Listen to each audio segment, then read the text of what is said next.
دیکھیے مسعود، جو صورتحال اس وقت ہے اس میں بظاہر یہ لگ رہا ہے کہ شاید عمران خان کو سیاست سے ہی آؤٹ کیا جا رہا ہے، اور ظاہر ہے اگر پاکستان تحریک انصاف کا جو سٹرکچر ہے اس میں عمران خان ہیں یا عمران خان نہیں ہیں، اور اس کا مطلب یہ کہ پی ٹی آئی ہے یا پی ٹی آئی نہیں ہے۔ اب کس حد تک جاتے ہیں؟ دیکھیے پارٹی میں ایک تو کسی پارٹی پر پابندی لگانا ہوتا ہے یا کسی پارٹی کو کالعدم قرار دینا ہوتا ہے، دو مختلف چیزیں پاکستان میں مثالیں ملتی ہیں۔ اب اگر اس پارٹی کو آپ دہشت گرد تنظیم کہہ کر کالعدم قرار دیں گے تو اس کے کیا معنی ہوئے؟ اس کے معنی ہوئے کہ پاکستان کی جو سب سے مقبول اور سب سے بڑی جماعت ہے وہ کالعدم ہے اور وہ دہشت گرد ہے۔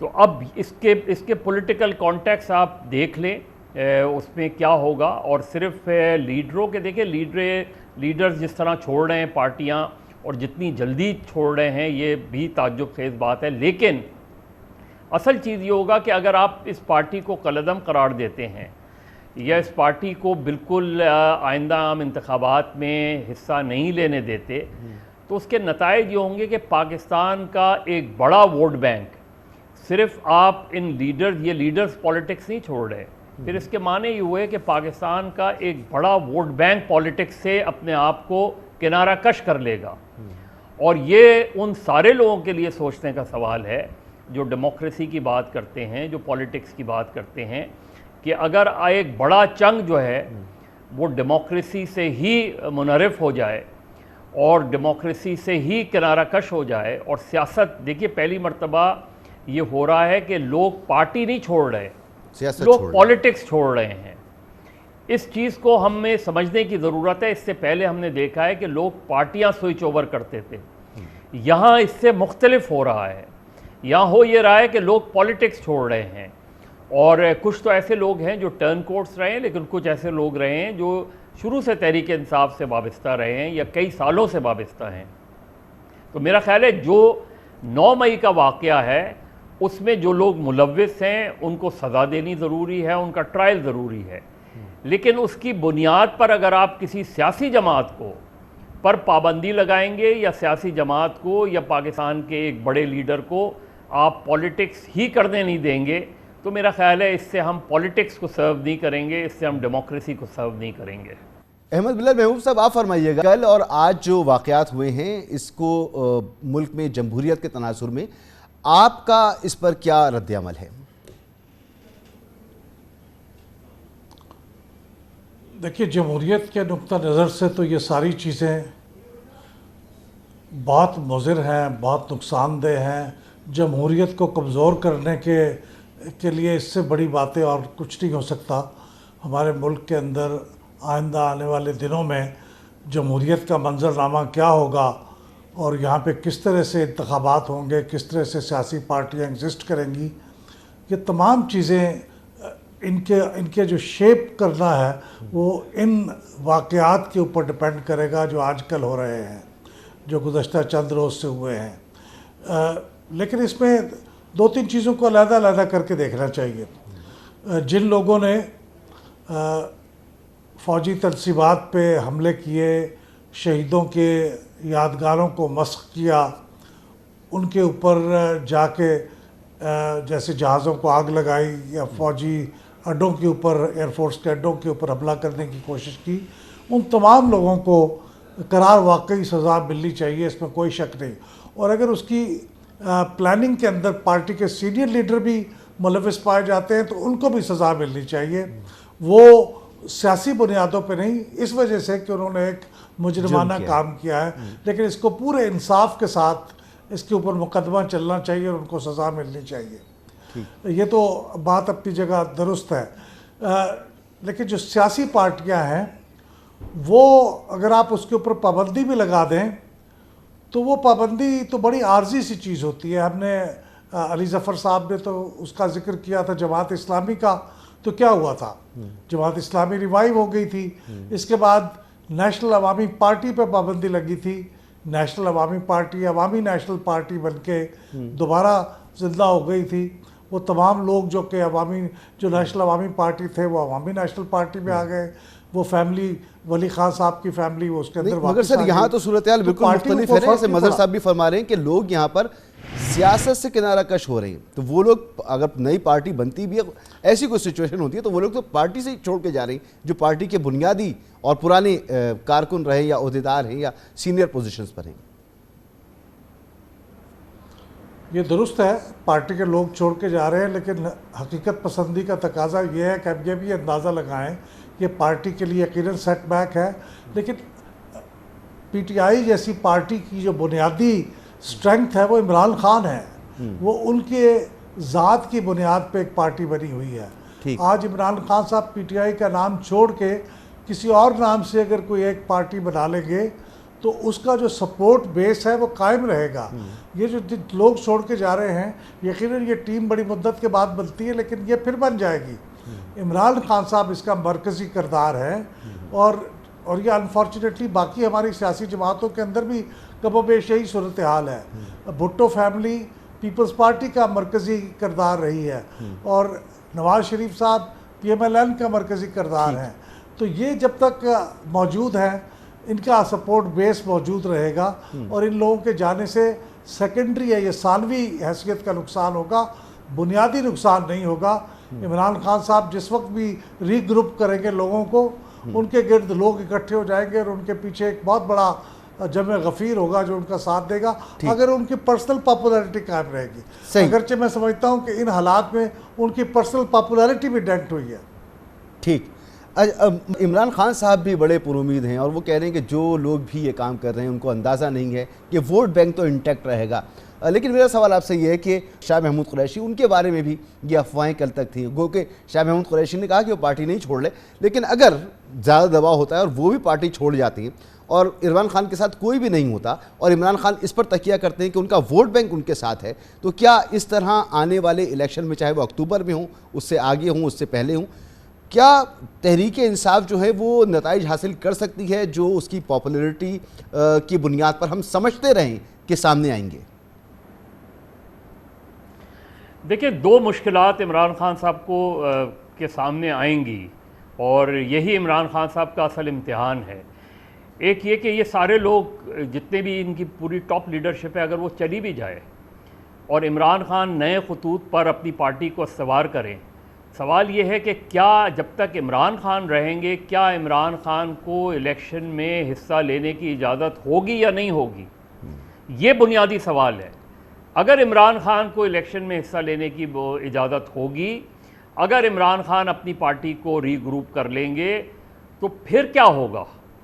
تو اصل سوال یہی ہے. یہاں مجھے خدشہ یہ ہے کہ عمران خان کو ہی سیاست سے آؤٹ کرنے کی کوشش کی جا رہی ہے, اور اگر عمران خان کو آپ نے سیاست سے آؤٹ کر دیا اور عمران خان کے پیچھے پارٹی کوئی نہیں کھڑی ہوئی تو مشکل ہو جائے گی تحریک انصاف کو. لیکن میرا اصل سوال پھر بھی ہے کہ اگر آپ نے عمران خان کو آؤٹ کر دیا, اگر آپ نے تحریک انصاف کو آؤٹ کر دیا اور ایک تحریک انصاف حقیقی ٹائپ کی بنا لی, تو جو عمران خان کا ووٹ بینک ہے, جس کی ابھی بلال صاحب بھی بات کر رہے تھے, عمران خان کا ایک بڑا ووٹ بینک ہے, اور عمران خان نے اس سے پھر کہا کہ چونکہ اسے ہی پارٹیسپیٹ نہیں کرنے دیا جا رہا, وہ ووٹ بینک اگر پولنگ اسٹیشن تک پھر نہیں جاتا تو آپ پاکستان کی میجورٹی کو ڈی فرینچائز کر رہے ہیں, اور پاکستان کی میجورٹی پالیٹکس کو چھوڑ رہی ہے. اس کانٹیکسٹ کو دیکھنے کی ضرورت ہے, کیونکہ ابھی تک لوگ اس حوالے سے کنونس نہیں ہیں. اور میں نے پھر وہی کہا, اور بلال صاحب نے بھی وہی بات کی, کہ ہمیں اسے ڈیٹیچ کرنا پڑے گا. 9 مئی کے واقعات میں پلانرز, کانسپریٹرز اور ایگزیکیوٹرز, ان سب کو آپ اکٹھا کریں, ان سب پہ ٹرائل کریں, ان سب کو سزائیں دیں. ٹھیک. لیکن اس کی بنیاد پر کہ اگر تحریک انصاف جو ہے وہ آؤٹ ہو جاتی ہے, پولیٹکس سے ہی آؤٹ کر دی جاتی ہے, تو پھر کیا ہوگا؟ پھر وہ ووٹر کہاں جائے گا؟ اس ووٹر کا جو اندر اس کا غصہ ہے, اس کو آپ کیسے ٹھنڈا کریں گے؟ ٹھیک. اس چیز کو سوچنے کی ضرورت ہے, اور اس چیز کو صرف اسٹیبلشمنٹ کو نہیں, اس چیز کو پاکستان کی ان سیاسی قوتوں کو سوچنے کی ضرورت ہے, ان انسانی حقوق کی تنظیموں کو سوچنے کی ضرورت ہے, جنہوں کی ایک پوری تاریخ رہی ہے. عمران خان کو پتہ ہی نہیں ہے پاکستان کی سیاسی تاریخ میں چاہے وہ پیپلز پارٹی ہو, عوامی نیشنل پارٹی ہو, بائیں بازو کی جماعتیں ہوں, ایم کیو ایم ہو, ان سارے لوگوں نے جو سفرنگز کی ہیں اس کے قریب بھی نہیں پہنچے عمران خان. بالکل. لیکن اس کے معنی یہ نہیں ہے کہ جو آج ہو رہا ہے اس کو وہ پارٹیاں انڈورس کریں. آج اگر تحریک انصاف پر پابندی لگتی ہے تو دیکھنا یہ ہے کہ پیپلز پارٹی کیا پوزیشن لیتی ہے, ٹھیک, دیکھنا یہ ہے کہ این پی کیا پوزیشن لیتی ہے. یہ اصل چیز ہے. تو اصل بات یہی ہے کہ آپ کو کرائم اور پالیٹکس کو سیپریٹ کرنا پڑے گا. جو کرائم ہوا ہے, جو جرم ہوا ہے, اس میں سارے لوگ, اور اگر عمران خان, فرض کریں عمران خان کے بارے میں یہ ثبوت ملتے ہیں کہ وہ اس پلاننگ کا حصہ تھے, انہوں نے پلان کیا, تو عمران خان پہ ٹرائل کریں, عمران خان کا ٹرائل کریں آپ. ٹھیک, بالکل کریں ٹرائل. اچھا, لیکن آپ دیکھیں اور پھر دیکھیں کہ اس کا ووٹر اس بارے میں کیا وہ رائے رکھتا ہے. بالکل ٹھیک. لیکن آج یہ ہے کہ عمران خان کی پارٹی پر ایک طریقے سے نظر یہ آ رہا ہے کہ بہت سی پارٹیاں ملک میں باضابطہ طور پہ پابندی ہے, اور بہت سے گروپس پہ کو آؤٹ لاڈ آرگنائزیشن نہیں ڈکلیئر کرتے ہوئے بھی ان کو ایکٹیویٹیز کی اجازت نہیں. بالکل, یہ صورتحال ہے اور افسوسناک صورتحال ہے.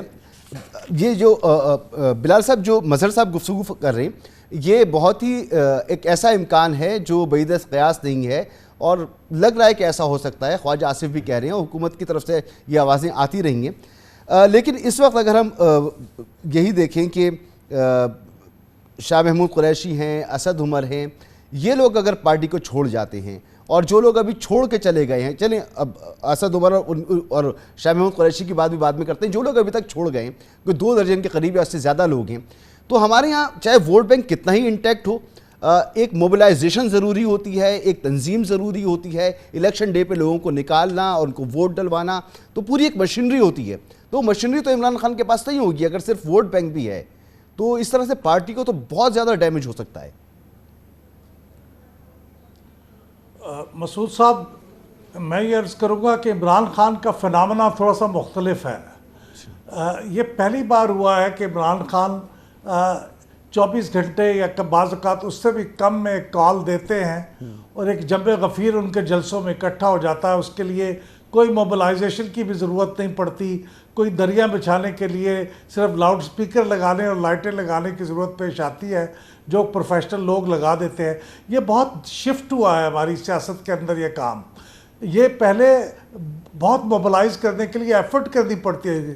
لوگ بسیں بھر کے لاتے تھے, ان کے ذمے ہوتا تھا آپ اتنے لے کے آئیں گے, لیکن یہ کہ جینون سپورٹ بیس رہا ہے.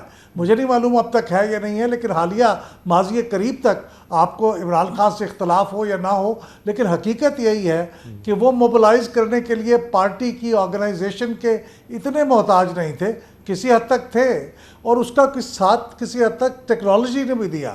دیکھیے, جو آپ کے پاس انفارمیشن ٹیکنالوجی ہے, انٹرنیٹ ہے, سوشل میڈیا ہے, یہ لوگوں کو فوری طور پہ موبلائز کر دیتا ہے. یہی کام آپ نے الیکشن ڈے پہ تو بند ہو جاتا ہے یہ سب کچھ. وہاں سیاسی جماعتوں پر پابندی تھی.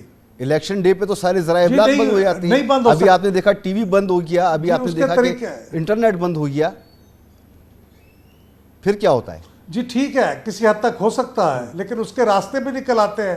دیکھیں, ٹویٹر بند ہو گیا, ہم نے وی پی این پہ ٹویٹر چلایا, کئی لوگوں نے چلایا, چلتے رہے. اب یہ دنیا میں یہ ممکن نہیں ہے کہ آپ یہ راستے بند کر دیں.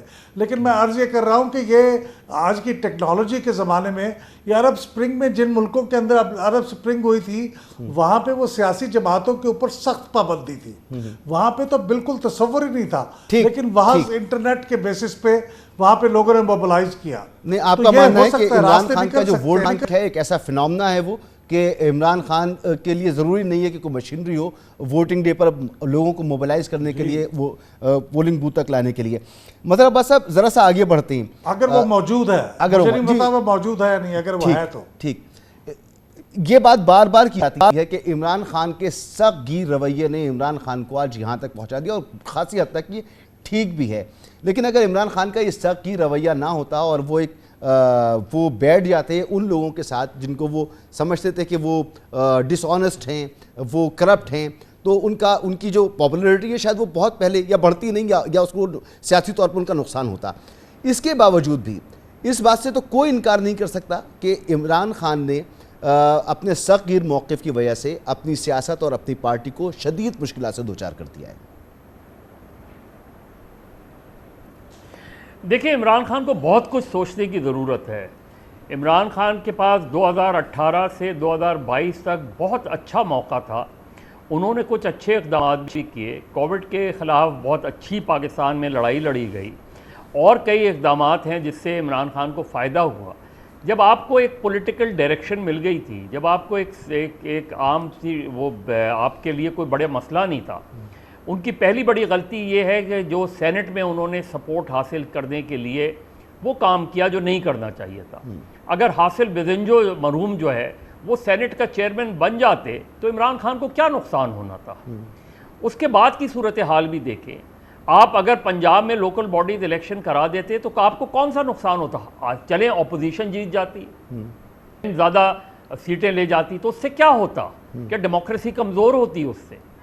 آپ نے پھر اپنے پولیٹیکل اوپوننٹس کے ساتھ کیا کیا؟ آپ نے رائٹس ایکٹیوسٹ آج عمران خان کو ہیومن رائٹس آرگنائزیشنز پر تنقید کر رہے ہیں کہ وہ آواز نہیں اٹھا رہی، حالانکہ آواز اٹھا رہی ہیں، شاید اور زور سے آواز اٹھانی چاہیے۔ لیکن خود عمران خان نے اپنے دور میں کیا کیا؟ خود جرنلسٹوں کے ساتھ کیا ہوا؟ آج بھی جو جرنلسٹوں کے ساتھ وہی ہو رہا ہے، کل بھی وہی ہو رہا تھا۔ پھر سب سے بڑی بات یہ کہ عمران خان نے ایک ایسے ایشو کے اوپر آرمی چیف سے، سابق آرمی چیف سے، جو اب وہ بہت سی باتیں نئی آ رہی ہیں سامنے، وہ الگ بات ہے، لیکن ہم اسی کانٹیکس میں لے لیں کہ جتنا بھی اس وقت کی پی ڈی ایم تھی، اپوزیشن تھی، وہ تقسیم تھی۔ P D M, Peoples Party P D M سے نکل گئی تھی، تو عمران خان کے لیے تو کوئی پرابلم نہیں ہو رہی تھی، اپوزیشن کوئی بڑی ریزسٹنس نہیں دے رہی تھی، لیکن اس کے باوجود بھی عمران خان کا آخر گراف نیچے کیوں جا رہا تھا؟ آخر وہ کیوں بائی الیکشن نہیں جیت پا رہے تھے؟ آخر کیوں وہ مسلسل ہار رہے تھے؟ جب وہ مسلسل ہار رہے تھے تو پھر اس تجربے کی کیا ضرورت تھی جو عدم اعتماد کی تحریک میں لایا گیا؟ ٹھیک، وہ ساری جماعتیں جنہوں نے 2018 میں جن کو لا کر عمران خان کی حکومت بنائی گئی، تو عمران خان جنہوں نے بنائی تھی، جب عمران خان کا ان سے جھگڑا ہوا تو انہوں نے وہ سارے جو لوگ تھے ان کو اٹھا کے پی ڈی ایم کے حوالے کر دیا، اور عمران خان کے خلاف عدم اعتماد کی تحریک آ گئی۔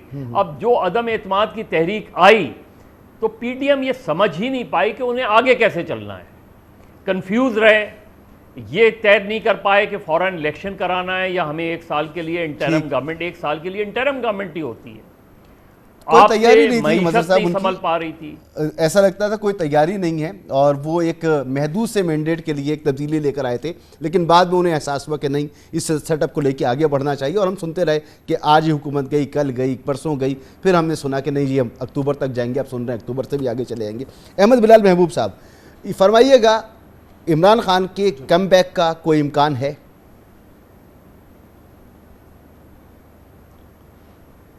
دیکھیے، ان کا بنیادی طور پہ تو میں نے جیسے عرض کیا کہ ایک سپورٹ بیس موجود ہے۔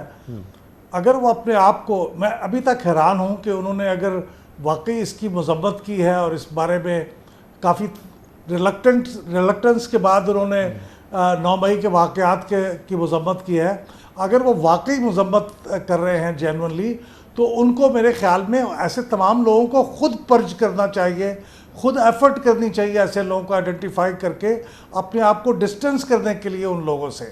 لیکن انہوں نے ایک تو اس کے اوپر مذمت بھی بہت دیر کے بعد کی، اور وہ بھی نیند دلانہ کی، اور اگر وہ واقعی ان چیزوں سے اپنے آپ کو بری و ذمہ قرار نہیں دیتے تو پھر میرا نہیں خیال کہ وہ کم بیک کر سکیں گے۔ پھر میرے خیال میں وقت گزرنے کے ساتھ مزید ثابت ہو جائے گا کہ وہ ان چیزوں کے اندر ملوث تھے، اس میں کسی نہ کسی درجے میں وہ شریک تھے۔ لیکن اگر وہ اس سے کامیابی کے ساتھ اپنے آپ کو ایکسٹریکیٹ کر لیتے ہیں، اس کی مذمت کرتے ہیں، اپنے آپ کو علیحدہ کر لیتے ہیں، ان لوگوں کو خود پرج کرتے ہیں پارٹی سے، اور جینونلی یہ یقین دلاتے ہیں کہ ان کا اس سے کوئی تعلق نہیں اور یہ ثابت نہیں ہوتا، تو میرے خیال میں عمران خان صاحب کی اتنی سپورٹ بیس موجود ہے کہ وہ کم بیک کر سکتے ہیں۔ ایسا ہو سکتا ہے، ٹھیک ہے مظہر صاحب، آپ کے نزدیک کیونکہ وقت کم ہے، سوری سر آپ کی بات منقطع ہو رہی ہے، مظہر صاحب وقت کم ہے، بند گلی میں ہے عمران خان صاحب یا کوئی راستہ ہے عمران خان صاحب کے پاس؟ جی بالکل، ایک بند گلی میں ضرور ہے عمران خان، لیکن light at the end of the tunnel بھی نظر آ رہی ہے، بشرطے کہ عمران خان اپنے آپ کو ری گروپ کریں، صرف اپنی پارٹی کو ہی ری گروپ نہیں کریں، اپنی پولیٹکس کو بھی ریویو کریں کہ انہوں نے اب تک جو پولیٹکس کی ہے اس میں انہوں نے بالکل اپنے آپ کو آئسولیٹ کر لیا ہے۔ آپ دیکھیں کہ پاکستان کی کوئی سیاسی جماعت عمران خان صاحب کے ساتھ آج نہیں کھڑی ہوئی ہے، اس کی کوئی تو وجہ ہوگی۔ ایون جماعت اسلامی جیسی جماعت جن کے ساتھ انہوں نے 2013 میں حکومت کی لیکن 2018 میں الگ ہو گئے، تو ان کو خود ہی یہ سوچنا چاہیے، ابھی لوکل باڈیز الیکشن کی تو اپنی لوکل ڈائنامکس ہوتی ہیں، لیکن اوور آل پکچر کی میں بات کر رہا ہوں، تو وہ اپنے آپ کو ایک آئسولیٹڈ پارٹی کو وہ دیکھ رہے ہیں، اس آئسولیٹڈ پارٹی کو انہیں ری گروپ کرنا پڑے گا، پوری اپنی سیاست کو ریویو کرنا پڑے گا، اور دیکھیے ڈیموکریٹک کلچر کو آگے بڑھانے کے لیے آپ تمام تر نظریاتی اختلافات کے باوجود آپ ایشو اورینٹڈ پولیٹکس کرتے ہیں اور اس میں ساتھ بیٹھنے کی بات کرتے ہیں۔ بالکل ٹھیک، عمران خان صاحب کو یہ سوچنا پڑے گا۔ صحیح، بہت بہت شکریہ جناب مظہر عباس صاحب، وقت کی کمی لہٰذا یہاں پر ہمیں رکنا پڑ رہا ہے۔ بہت بہت شکریہ مظہر عباس صاحب، سینئر صحافی، سینئر تجزیہ کار۔ احمد بلال محبوب صاحب، ایگزیکٹو ڈائریکٹر پلڈاٹ۔ گفتگو آپ نے سنی، یہاں پر ایک بریک لیں گے اور بریک کے بعد بات کریں گے ٹیکسٹائل انڈسٹری تباہی کا شکار ہے، برآمدات میں تشویشناک کمی ہو چکی ہے، تفصیل سے بات ہوگی ایک بریک کے بعد۔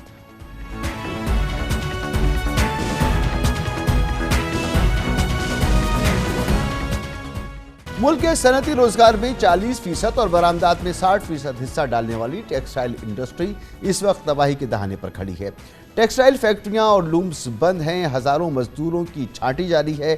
گزشتہ ماہ ملک کی ٹیکسٹائل برآمدات میں 29% کمی دیکھی گئی اور پچھلے 7 مہینوں سے مسلسل گراوٹ جاری ہے، جبکہ پچھلے سال کے مقابلے میں اس مالی سال کے 10 ماہ کے دوران ٹیکسٹائل ایکسپورٹس 14% کمی سے 13.7 ارب ڈالرز رہیں۔ اسی عرصے کے دوران عالمی ٹیکسٹائل مارکیٹ میں پاکستان کے حریف ممالک بنگلہ دیش، سری لنکا اور ویتنام نے اپنی ایکسپورٹس میں 10 سے 20% اضافہ کیا اور ہم اپنے گزشتہ برسوں کے حاصل اہداف سے بھی پیچھے رہ گئے۔ 2020 میں پاکستان کی ٹیکسٹائل ایکسپورٹس 12.5 ارب ڈالرز تھیں، جو 2022 میں 56% کے اضافے سے 19.5 ارب ڈالرز تک پہنچ گئی تھیں، جس کی بڑی وجہ حکومت کی جانب سے بجلی اور گیس کی مد میں ٹیکسٹائل سیکٹر کو دی جانے والی مراعات تھیں۔ ٹیکسٹائل انڈسٹری کو بجلی کے لیے 7 سینٹ اور گیس کے لیے $6 فی یونٹ چارج کیا جا رہا تھا۔ اس کے علاوہ صنعتی یونٹس کو گزشتہ حکومت میں 3% شرح سود پر دیے جانے والے سستے ترین قرضوں کی ٹرف اسکیم اب تاریخ کا حصہ بن چکی ہے، کیونکہ اب شرح سود ریکارڈ 21% پر پہنچ چکی ہے، جس کی وجہ سے بینک ایکسپورٹرز کو سستا قرضہ دینے سے قاصر ہیں۔ گزشتہ سال اکتوبر میں وزیر خزانہ اسحاق ڈار نے ٹیکسٹائل سمیت 5 برآمدی شعبوں کے لیے تقریباً 100 ارب روپے سالانہ سبسڈی کا اعلان کیا تھا، جس کے تحت بجلی 20 روپے فی یونٹ اور گیس $9 فی یونٹ کر دی گئی تھی۔ لیکن آئی ایم ایف کو اعتماد میں لیے بغیر کیا گیا یہ اعلان حکومت کو واپس لینا پڑا۔ اب حکومت نے یہ سبسڈی ختم کر دی ہے اور ٹیکسٹائل سیکٹر کو بجلی بلوں کی ادائیگی فی یونٹ 40 روپے اور گیس فی یونٹ $13 کے حساب سے کرنی ہوگی، جس سے پیداواری لاگت میں اضافہ ہو جائے گا اور ہمارے ایکسپورٹرز خطے کے دوسرے ممالک سے مقابلہ نہیں کر سکیں گے۔ حکومت 9 جون کو بجٹ پیش کرنے جا رہی ہے۔ پاکستان اس وقت بھی آئی ایم ایف پروگرام میں ہے جو جون تک جاری رہے گا۔ ماہرین اس بات پر متفق ہیں کہ معاشی دلدل سے نکلنے کے لیے بجٹ کے بعد بھی حکومت کے پاس نئے آئی ایم ایف پروگرام کے سوا کوئی چارہ نہیں۔ اب دیکھنا یہ ہے کہ آئی ایم ایف پروگرام کے ساتھ حکومت ایکسپورٹرز کو سبسڈی یا کسی اور ذریعے سے کیا ریلیف دے سکتی ہے تاکہ گرتی ہوئی برآمدات کو سہارا دیا جا سکے۔ بظاہر ایسا ہونا مشکل نظر آ رہا ہے۔ اس اہم ترین معاملے پر بات کریں گے، ہمارے ساتھ موجود ہیں خرم مختار صاحب، pattern in chief Pakistan textile exporters ایسوسی ایشن۔ بہت بہت شکریہ خرم مختار صاحب وقت دینے کے لیے۔ اس وقت جو گزشتہ 7 ماہ سے ٹیکسٹائل ایکسپورٹس میں ہم گراوٹ دیکھ رہے ہیں، اس کی بنیادی وجہ کیا ڈومیسٹک فیکٹرز ہیں یا عالمی کساد بازاری بھی اس میں اپنا رول پلے کر رہی ہے؟ Thank you for this opportunity جی۔ جیسا کہ آپ نے پورے اسٹیٹسٹکس دیے ہیں اپنے انٹرو کے لیے، انفارچونیٹلی اس ملک میں انیبلنگ انوائرمنٹ نہیں رہی جی، جس کی وجہ سے ہم نے اپنے پہلے 10 ماہ کے اندر $2 بلین کی ایکسپورٹس کا لاس کر لیا ہے، اور ہمارا اندیشہ ہے کہ آنے والے بقیہ 2 ماہ کے اندر ہم another $1 billion $500 million پر منتھ لوز کریں گے, اور on top of it $2 billion کی جو ایکسپورٹ پوٹینشیل تھا وہ بھی ہم نے لاس کیا ہے. تو آل ٹوگیدر $5 billion کا خدا نخواستہ ہم لاس کر چکے ہیں. میں تو اس میں یہی کہوں گا جی کہ ہمیں اپنے تلخ ماضی سے نکلنا پڑے گا, اور ہمیں فارورڈ لکنگ اپروچ چاہیے. اس سیکٹر کے اندر بے تحاشا پوٹینشیل ہے. This is the largest sector, largest employer in the country. تو اس جو ڈکلائن ہے اس کی دو بڑی وجوہات ہیں. ایک کاسٹ آف پروڈکشن ہے اور دوسرا ورکنگ کیپٹل ہے. کاسٹ آف پروڈکشن کے اندر دو چیزیں کنٹریبیوٹ کر رہی ہیں میجرلی, جس میں کاسٹ آف انرجی ہے اور دوسرا فائنینشیل کاسٹ ہے. کاسٹ آف انرجی کے اوپر آپ نے بے تحاشا اس ایشو کے اوپر پروگرام کیے ہیں. پنجاب کے ساتھ, پنجاب کی انڈسٹری کے ساتھ بے تحاشا زیادتی کی جا رہی ہے جی. ان کیس آف گیس ہماری ہیوج ڈسپیرٹی ہے ود ادر پروونسز.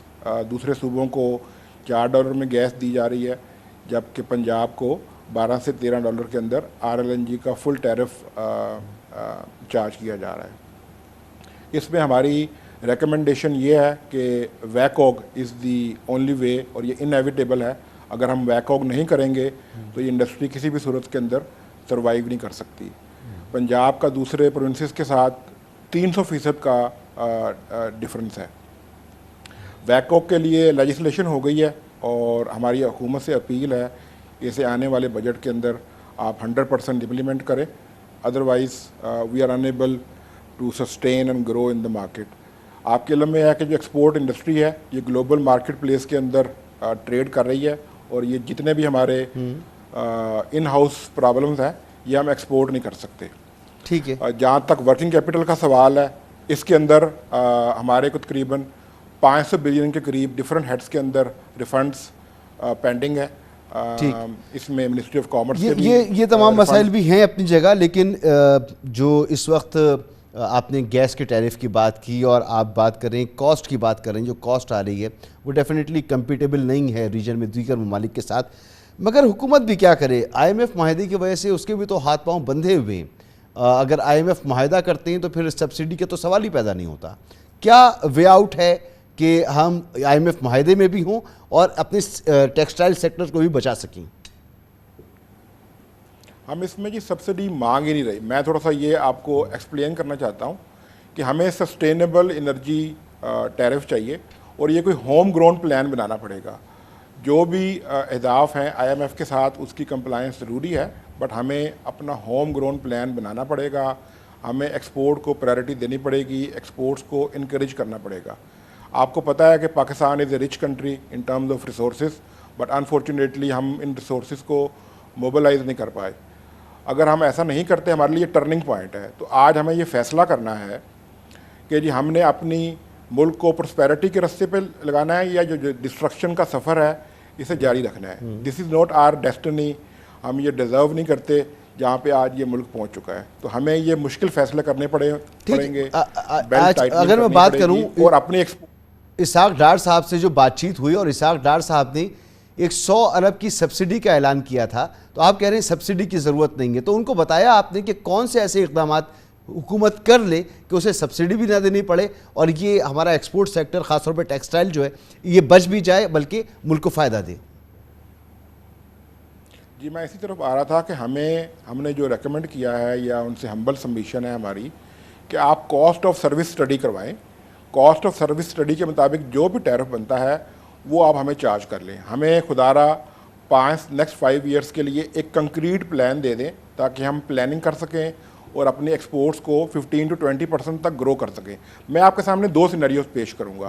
ایک سینیریو تو یہ ہے کہ اگر ہم یہ جو مشکل ریفارمز ہیں جو کہ ہمیں ایونچولی کرنی ہی کرنی ہے, اگر آپ ہمیں آج ہم یہ ریفارمز نہیں کرتے تو پھر ہم خدا نخواستہ $2 بلین کی مزید ڈکلائن کر دیں گے. اور دوسری طرف میں آپ کو یہ ایشورنس دیتا ہوں کہ آپ یہ ریفارمز جو کہ ناگزیر ہیں اگر آپ یہ کرتے ہیں تو ہم آپ کو $5 بلین کی انکریز دیں گے. $3 بلین جو ایکسپورٹ سیل کی ہیں ہم نے لوز کی ہیں اس سال, یہ بھی واپس لے کے آئیں گے, اور $2 بلین کی مزید گروتھ لے کے آئیں گے.